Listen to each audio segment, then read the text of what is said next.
Hai guys, selamat kembali ke Kupi-Kupi Go. Anda bersama saya Ekram. Kisah-kisah yang akan saya sampaikan ini adalah contoh askar yang setia. Walaupun negara mereka telah kalah perang, tetapi mereka tidak mahu mengaku kalah. Tidak sehingga mereka diberikan arahan secara rasmi oleh pegawai mereka, barulah mereka menyerah kalah. Ada juga kisah yang menyayat hati. Ini adalah 5 tentera yang masih lagi menyangka dunia masih berperang. 5. Ho Van Tan, Vietnam, 1972.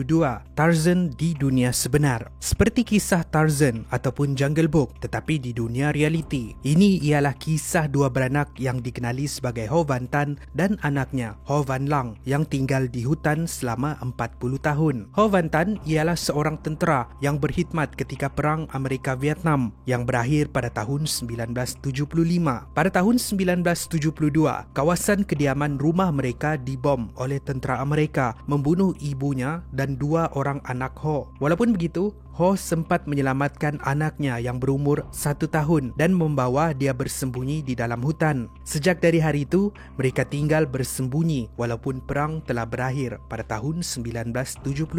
Di sana, mereka membina sebuah pondok kecil, memburu haiwan kecil seperti tikus hutan dan menanam tumbuhan mereka sendiri sebagai sumber makanan. Untuk bertahun-tahun lamanya, 2 beranak ini tidak sedar yang perang telah pun berakhir. Tidak sehingga pada tahun 2013 barulah mereka diyakinkan oleh penduduk tempatan untuk keluar dari hutan. Ho Van Tan yang pada waktu itu berumur awal 80-an dan anaknya yang berumur 40-an diberikan rumah disebabkan Ho Van Tan berstatus veteran perang. Namun begitu, mereka tidak dapat menyesuaikan diri hidup di bandar. Untuk anaknya, Ho Van Lang pula, dia hanya mengenal beberapa ayat sahaja. Dia tidak tahu yang perempuan tidak pernah wujud dan Ho Van Lang dianggap sebagai seorang kanak-kanak yang terperangkap di dalam tubuh badan seorang lelaki. Mereka sering keluar dari rumah untuk menghabiskan masa di hutan sehingga satu tahap mereka memutuskan untuk tinggal di sebuah pondok berdekatan sebuah hutan sambil bercucuk tanam. Doktor mengesahkan yang setelah sekian lama mereka duduk di hutan, Ho mengalami masalah mental, membuatkan dia sukar untuk menyesuaikan diri dengan gaya hidup moden. Ho Van Tan meninggal pada tahun 2017,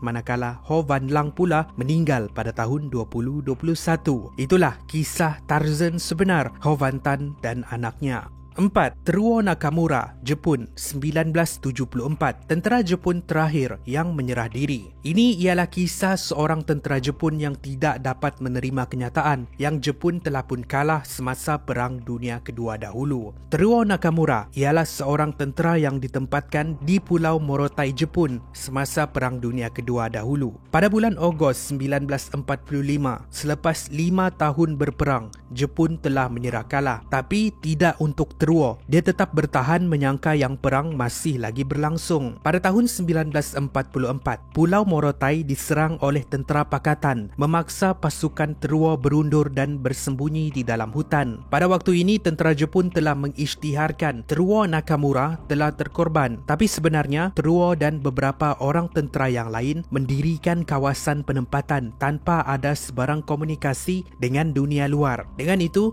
mereka bertahan di sana menunggu untuk arahan seterusnya. Tidak sehingga pada tahun 1974, sebuah kapal terbang yang melintasi kawasan Pulau Morotai perasan ada pondok yang terletak di tengah-tengah hutan. Kerajaan Jepun kemudian menjalankan operasi menyelamat dan mereka dapat menjejaki Teruo Nakamura. Dia berjaya diyakinkan yang perang telah pun berakhir dan dapat diselamatkan. Dia dianggap sebagai tentera setia dan diberikan penghormatan tertinggi tentera Jepun. Teruo meninggal 5 tahun selepas dibawa keluar disebabkan kanser paru-paru. 3. Soichi Yokoi, Guam, tinggal di kubu bawah tanah selama 28 tahun.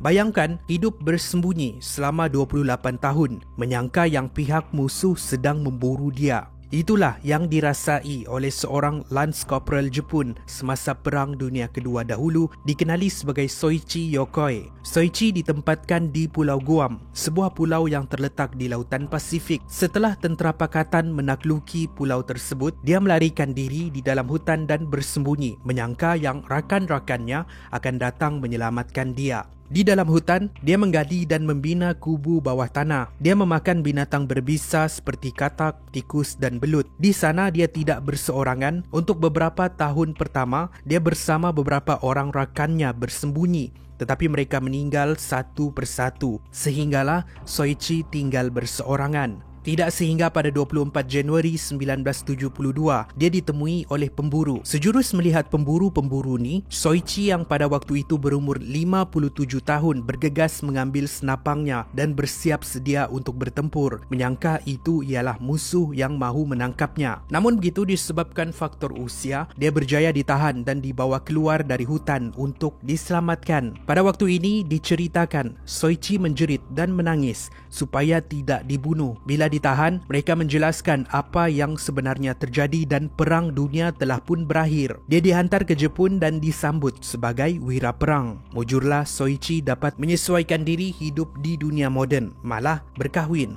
Di akhir-akhir usianya, dia sering kembali ke Pulau Guam untuk mengingat kembali kepayahannya ketika bersembunyi. Soichi Yokoi meninggal pada tahun 1997.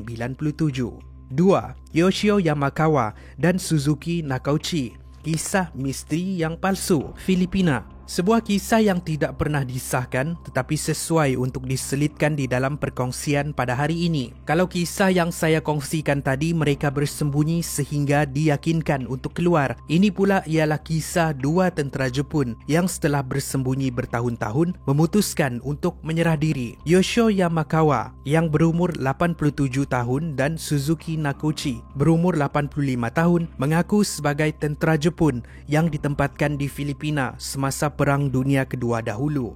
Pasukan mereka kalah ketika bertempur dengan tentera Amerika, memaksa mereka melarikan diri masuk ke dalam hutan di Pulau Mindanao dan bersembunyi. Sejak dari hari itu mereka bersembunyi di sana tidak tahu yang perang telah pun berakhir. Namun begitu ada kemusykilan di dalam kisah ini. Walaupun kisah tentang dua tentera ini telah dilaporkan di Filipina, kerajaan Jepun mahu mengesahkan kesahihan laporan tersebut. Dengan itu siasatan dilakukan tetapi dua lelaki ini tidak pernah ditemui dan kisah mereka tidak pernah disahkan sehingga hari ini. Sementara itu, kerajaan Filipina memberikan amaran kepada wartawan yang pergi ke sana sebab berkemungkinan ini ialah sebuah berita palsu daripada pengganas yang mahu menculik wartawan Jepun. 1.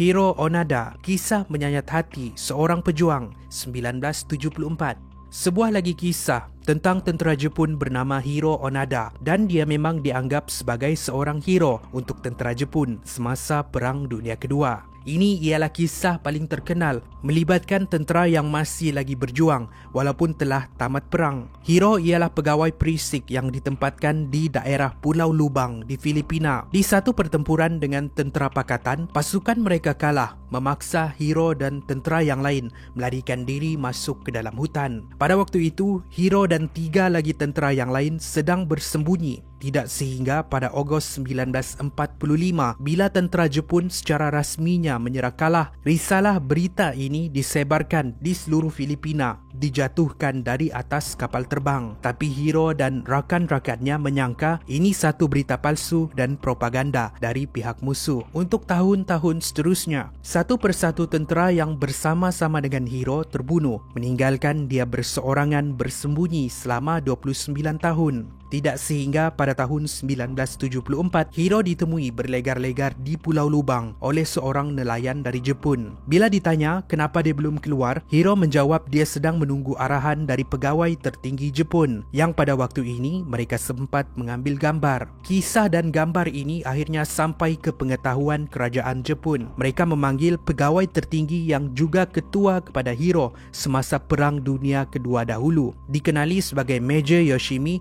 Taniguchi. Semasa Perang Dunia Kedua dahulu, Yoshimi pernah berjanji dengan Hiro yang kalau apapun terjadi, dia akan kembali untuk mendapatkan Hiro. Yoshimi kemudian pergi ke Pulau Lubang, bertemu dengan Hiro dan secara rasminya memberikan arahan terakhir untuk melucutkan senjata dan memaklumkan Jepun telah kalah Perang Dunia Kedua. Hiro pada waktu ini dengan tangisan di wajah dan perasaan berdebar akur dengan arahan tersebut dan menyerah diri. Dia kembali ke Jepun sebagai seorang wira dan meninggal pada tahun 2014. Kisah Hiro ini menjadi sebuah kisah legenda sehingga hari ini.